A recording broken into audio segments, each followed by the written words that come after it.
Hello and welcome to the Complete Hire Equipment WRFL Round 1 preview. Here we are at the WRFL season launch here at the fantastic Avalon Airport Oval. Andrew Wilson here along with Pepe Cavalier. Ain't it great to have football back, Pepe? It sure is, Willow. Bit cold though, been shafted out onto the balcony. Not sure where summer's gone. You should have got the memo and worn the jacket like I did, come a bit more prepared.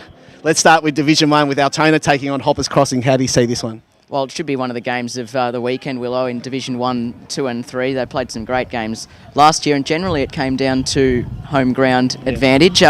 Altona probably didn't quite make it as far as they should have last season. Hoppers maybe made it a game further than we thought, ended up losing the grand final to Deer Park, but I'm going with Altona. Yeah, I'm going to go with Altona as well. Next is Deer Park, going for 7 straight premierships, taking on Caroline Springs. Do you think they'd have no trouble when they unveil the flag this Saturday? Well, I think there's one thing I learnt from last year, Willow, is don't tip against Deer Park. Yes. I made that mistake too many times. Big year for Caroline Springs. I mean, with Wyndham Vale going down, they need to have a good season this year. Obviously, Point Cook coming up.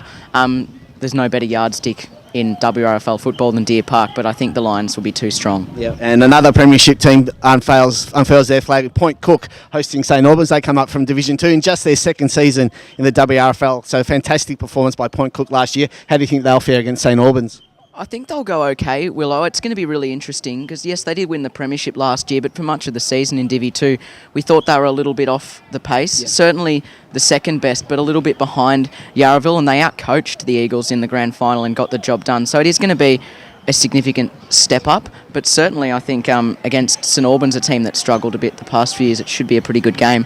I will go with St Albans, though. Yeah, I'm going to go St Albans in that one as well. Spotswood take on Sunshine. I think spotty for me. They probably exceeded expectations a little bit last year. They upset Werribee in the final and got a little deeper than we might have expected. They should be too strong for Sunshine, but it's hard to really say. We know they made a grand final a couple of years ago. Didn't have it all their own way in 2018. Should be a really good contest, but spotty for me. Yeah, I'm going to go with the Woodsman as well. The final game of Division 1 is Werribee Districts taking on Albion. You think this would be pretty one-sided? You would think so, based on last year. Werribee Districts had an excellent season, but again, they didn't quite get to the point where they would have liked. We would have thought they were grand finalists, certainly preliminary finalists, but not to be for the Tigers. But they should be too good for the Cats, who have got a new coach as well. Yeah, Werribee Districts for me as well. Division 2, Newport take on Parkside. This will be an interesting game, this one. It will be. Newport, a bit of a new identity, breaking away from the juniors. They had some good form last year, and as well as some bad, a little bit inconsistent, but their best was good. Parkside, obviously, we know they made finals in their first year in Division 2 last season, so the challenge for them is, can they back it up? And I'm going to tip them this week. Yeah, I'm going Parkside as well. It's going to be a very interesting contest, that one. North Footscray take on Manor Lakes. You expect some improvement this year from Manor Lakes, and North Footscray probably a bit disappointing last year after winning the premiership the year before. Yeah, they had a bit of a fall from grace, North Footscray, maybe a bit of a feeling out year. They lost a few players after that grand final appearance, premiership the year before against Wrfl Seddon. Manor Lakes did very well under Justin Palmer the second half of the season. A few changes there as well. I am going with Manor Lakes just because I think their form towards the second half of last year was a bit better. I'm going to go with the Devils playing at home. Next game is Point Cook Centrals taking on West Footscray. This is our match of the day on 88.9 Win FM, so tune in from 1:30. Point Cook Centrals, Division 3 premiers, move up and they face West Footscray. How do you see this? Going to be another very good game. These games between the teams that have come up from a lower division against a side that perhaps finished lower down the ladder in that division, they're very interesting contests, and they're pretty hard to read. I think I'm trying not to get too buoyant about Point Cook Central's chances because it's always difficult to go up another step. So I'm going with West Footscray because they were able to match it with some of the better teams, Wrfl in particular last year, for at least a quarter or a half. So I think perhaps they should be too strong, but Point Cook Centrals, they got a young team, the Sharks, and if they can get their running game going, they can pose some threats. Yeah, I'm going to go with West Footscray as well. So tune in from 1:30 on Saturday on 88.9 Win FM to hear all the action. And the final game in Division 2, Wyndham Vale, relegated from Division 1 last year, take on the juggernaut Wrfl Seddon. Will this be the Eagles' year? Well, you'd think so. It's their fourth time lucky, really, Willow. I mean, but Wyndham Vale will want to assert themselves back in a lower tier. They've showed some glimpses in Division 1 here and there, but probably weren't quite up to it.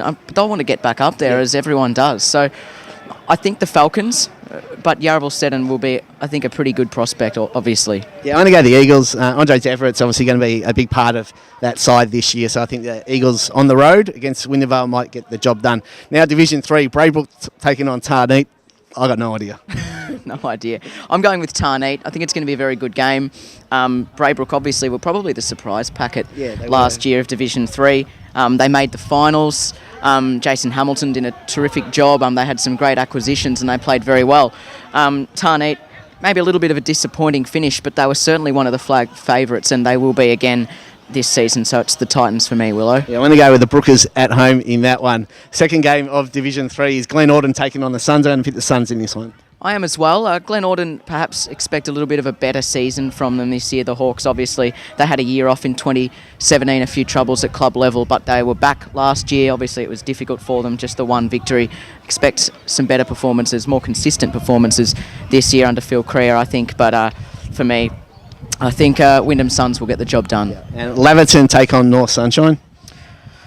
I suppose Laverton will go in as favourites. They had a pretty good year, an improved year last year. It wasn't a great season for North Sunshine. A few players departed halfway through, didn't help.